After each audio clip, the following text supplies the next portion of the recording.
Hello and welcome to Wisdom for the Heart with Stephen Davey. I'm your host, Scott Wiley.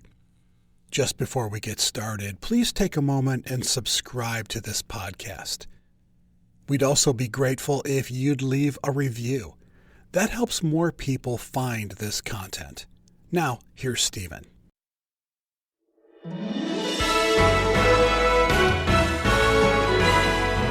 Today on Wisdom for the Heart, Stephen Davey begins a series introducing you to heroes of the Christian faith. Then one day, a Swedish religious magazine is deposited in her mailbox. One photograph kind of grabbed her attention. It was a picture of a graveside and a small white cross planted in the earth, and on the cross was written the name Svea Flood.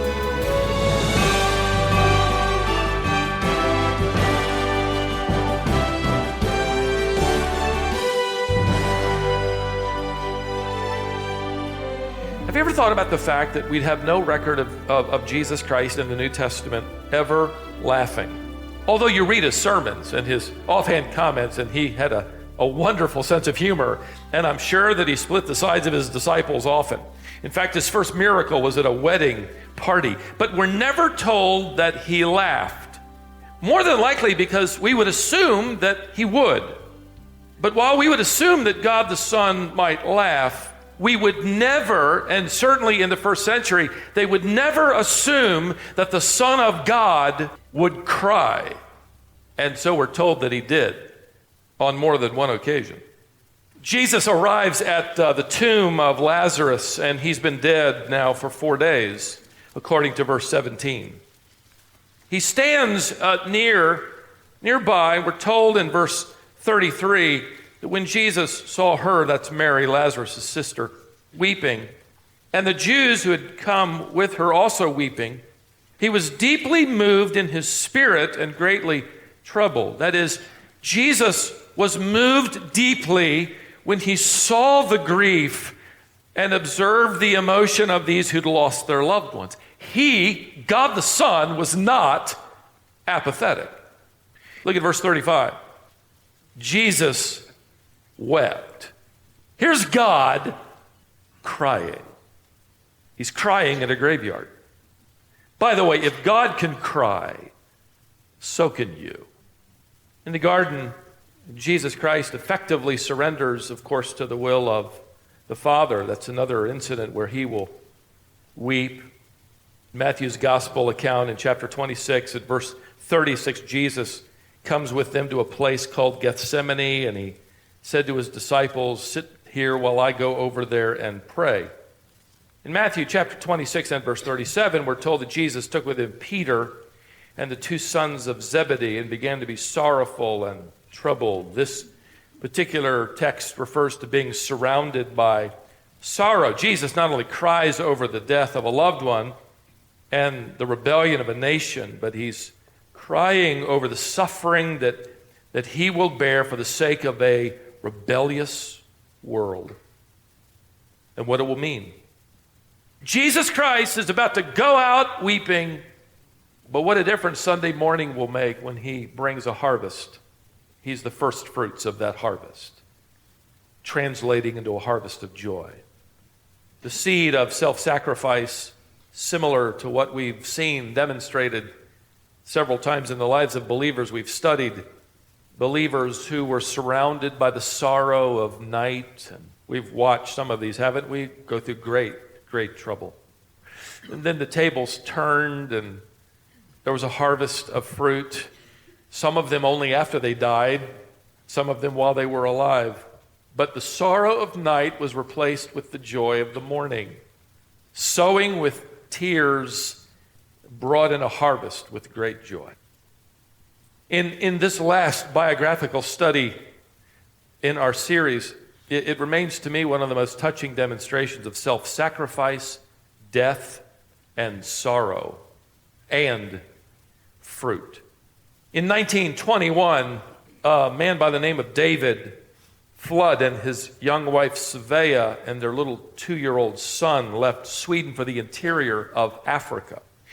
They traveled with another missionary couple from their church in Philadelphia. Both couples sang in the choir. Svea, in fact, was the leading soloist of the church. But they committed their lives to the field and left for unreached villages in Africa. They were filled with this sense of enthusiasm and optimism and courage and excitement. And, they literally hacked their way through the mountainous region of the Congo to begin their ministry at yet an undetermined, at least at that point in time, village. Just totally on their own, going into the unreached arenas of that area. To their surprise and sadness, one village after another refused them entrance. They were told by villagers that they couldn't come in because the missionaries would anger their village gods and bring them trouble, so they wouldn't even let them in. Days of carrying their own supplies, they're hungry, they're weak, they're already stricken with the oncoming effects of malaria. They reach another village on the side of a hill, a small mountain, and they would finally settle there. But the chief, at least they hoped, but the chief was even more hostile than all of the others. He demanded that they leave. Their biography reads, you can imagine 4 young adults and a 2-year-old boy hacking their way through the jungle. They struggled to carry their supplies to the summit of that hill, and putting up their tents, they knew they were too weary to set out again. So they decided to clear the brush and build mud huts, doing their best with these hostile neighbors. During the next agonizing weeks, which stretched into agonizing months, David and Svea and the Ericsons struggled to learn Swahili. They tried everything they could do to reach into the village, but they were turned away every time. The chief simply tightened his grip on his people.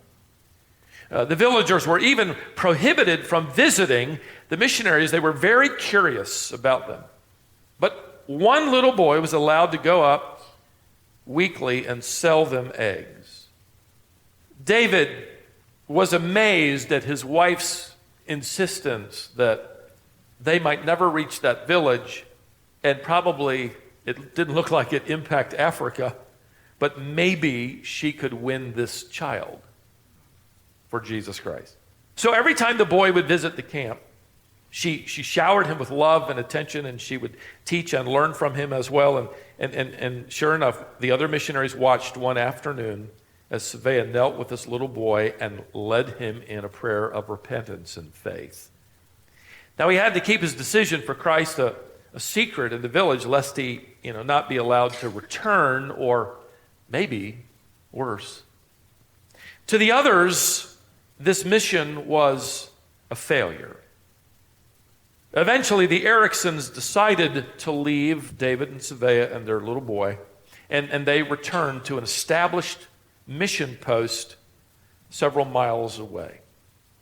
Flood family remained, battling malaria, desperately crude conditions, no connection to the village. And then Svea announced that she was expecting their second child. She was already weak with the battle with malaria, struggling. David feared the worst. It was too late to travel through the jungles of, this is the Belgian Congo, without risking her life and the life of their unborn child. And the baby then they decided would be born in that mud hut on the mountain.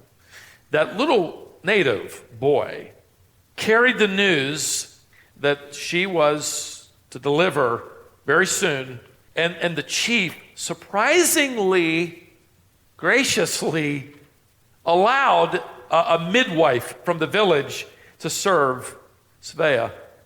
And so, with Svea weak with malaria, when the African midwife arrived, in fact, she was groaning in pain and suffering from high fever, and Their little girl was born, and Svea whispered that she should be called Aina, one of the classical Swedish names for girls. 17 days later, Svea Flood died. The little girl lived. I was able to find that little girl's autobiography and read it last week to fill in some of the details. David Flood was filled with rage and hopelessness. He dug a crude grave for his 27-year-old wife and wondered how in the world was he going to care for a 2-year-old boy and a newborn girl who was very sickly without any assistance. Besides, it seemed in his mind that God had abandoned him. So he hired some young men from the village and with others took his children down the mountain and to that mission station miles away. Finally made it there. He was finished with the ministry. He was finished with the gospel. He was finished with God. As far as he was concerned, God had taken the life of his faithful bride, and their ministry had been nothing but total failure and a tragic waste.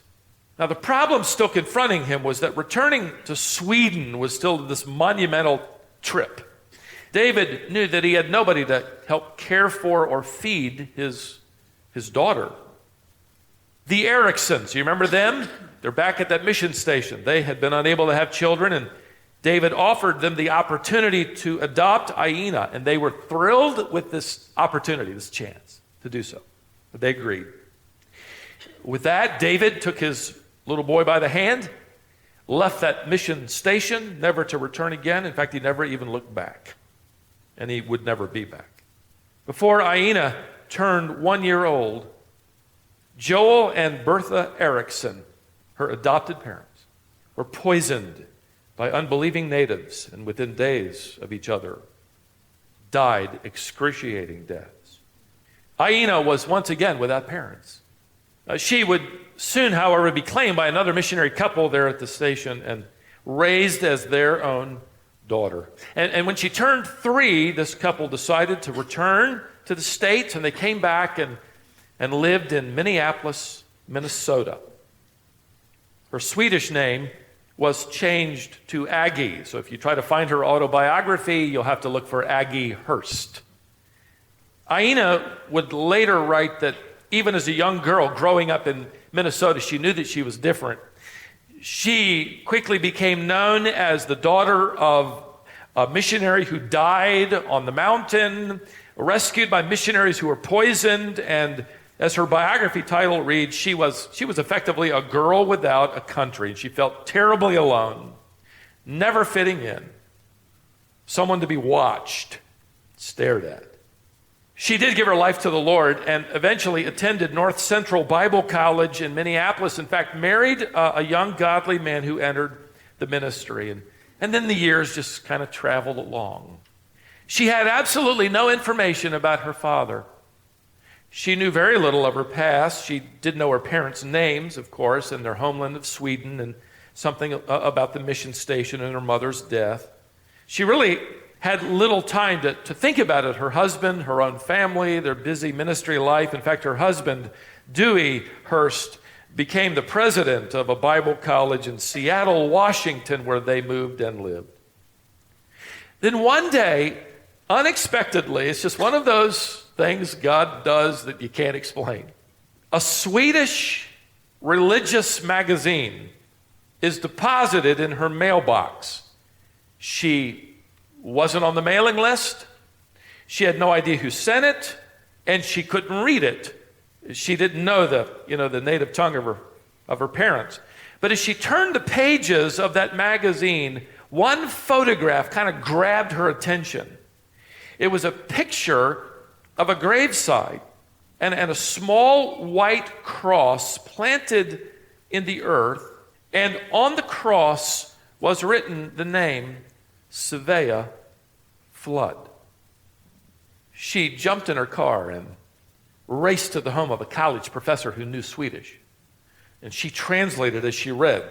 It's about two missionaries pushing through the African jungle, camping at night, traveling by day, came across a village in the Belgian Congo, and they came across this burial plot, and they took a picture.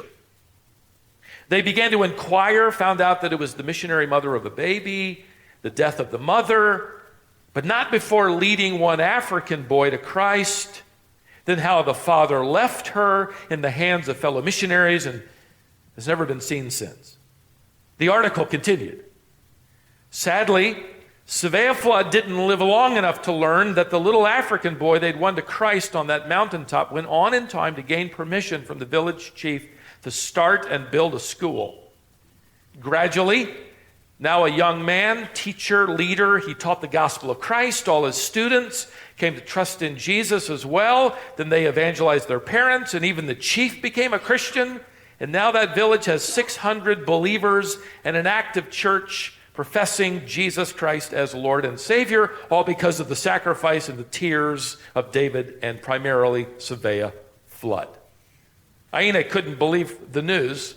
She began to cry and thank God for letting her learn the truth and of this harvest. For their 25th wedding anniversary, the Bible College gave Dewey and Aina paid vacation to Sweden, where, among other things, Aina could search for her father. It wasn't difficult to find him. David Flood had remarried, had 4 children, but his wife, his second wife, had also died. Now, as an old man, he was wasting away as an alcoholic and a professed agnostic who dared anybody to mention God in his presence. After an emotional reunion that's a chapter long with her half-brothers and sister, Aina brings up the subject of seeing their father, and the other grown kids aren't too optimistic about the idea. He had become deeply bitter, of course, and had little to do with any of these children. And most of all, he hated God. So they told her, look, if you do go and see him, we'll take you to his apartment. Don't talk about spiritual things. Whenever he hears the name of God, they said, he flies into a rage. Aina was determined to see him. Finally made it to his little apartment. Door was answered by a housekeeper. She writes, inside his room there were liquor bottles on every windowsill. The table was covered with even more bottles. And in the far corner was a small, wrinkled old man lying on a rumpled bed, his head turned away. Diabetes and a stroke had further crippled him, and he had lived in this one room for the last 3 years. Aina writes in her own autobiography, and let me just read it. The housekeeper bent down and said, Papa, Aina's here. He turned toward me and I took his hand. Papa, I said. And he began to weep. Aina, I never wanted to give you away. Oh, it's all right, Papa, I said softly, holding him in my arms. God took care of me. He stiffened suddenly and the tears stopped. God forgot us all, he spat. Our lives have been like this because of him. I was in Africa all that time, and only one little boy came to faith, and then I lost your mother. Papa, I've got a little story to tell you. You didn't go to Africa in vain. Mama didn't die in vain. The little boy you won to the Lord grew up to win that whole village to Jesus Christ. And today, 40 years later, there are now 600 people in that village serving the Lord because you followed the call of God in your life. He turned slowly around until his eyes met mine. Hopeful eyes. Longing to believe what I told him. Longing for the turmoil of his life to be redeemed in some way. Papa, it's a well-known story now. We have a great God. The tears returned and he began to talk. By the end of that afternoon, the kindness of God had brought him back to repentance and forgiveness and restoration of fellowship. Aina and her husband eventually returned to America. A few weeks later, David Flood went home to heaven. Aina would learn that in the final hours of his life, in his delirium, he reverted back and began speaking in Swahili. Now, that'd be a great place to put a period, but that isn't all to this harvest. Let me give you one addendum to this remarkable story. It would be a few years later that Aina and her husband would attend an evangelism conference in London. And there were several leaders, in fact, a long line, she wrote, representing denominations and associations of believing churches throughout Africa, and they were there to give their reports, one after another, just very briefly. One report was given from the nation of Zaire by the superintendent of that National Church Association. He represented 110,000 baptized believers. And he, in his brief time at the platform, spoke eloquently about the spread of the gospel in this country. He said, we now have 32 mission stations. We have a 120-bed hospital. We have several large Christian schools. Our churches now have more than 100,000 believers. And of course, Aina rushes up to him after that service, and she has one question for him. I'll let her speak from her autobiography. Sir, could you have possibly met a young missionary couple by the name of David and Svea Flood? They were on a mission station, and all I know about it was that it was high on a hill. Yes, ma'am, he replied. I used to sell them chickens and eggs.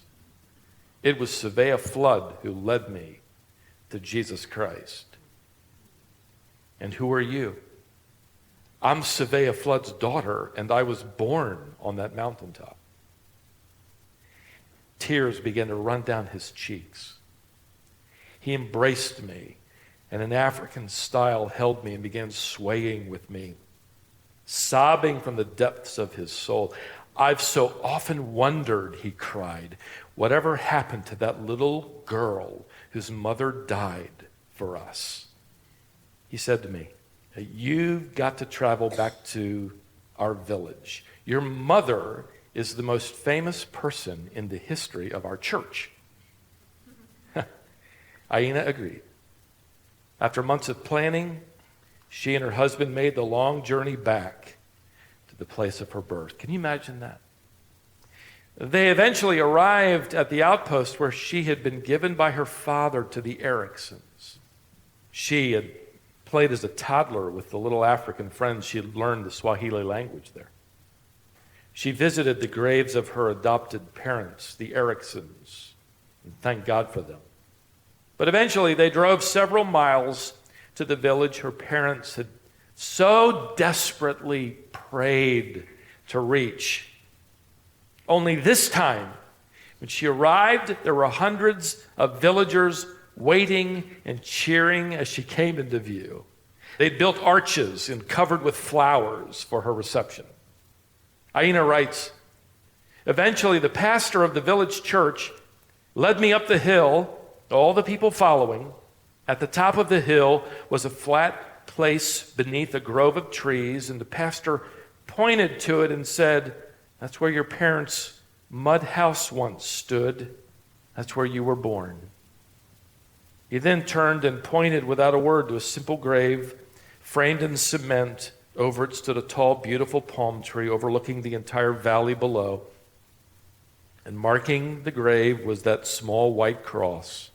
And on it written, Svea Flood, 1896 to 1923. Aina writes, I was standing where my mother had stood, declaring the gospel to one small boy. She writes, and now I knew the harvest of the seed she'd sown in tears. The pastor opened his Bible. Crowding around were hundreds of believing villagers, and he read a single line from the Psalms.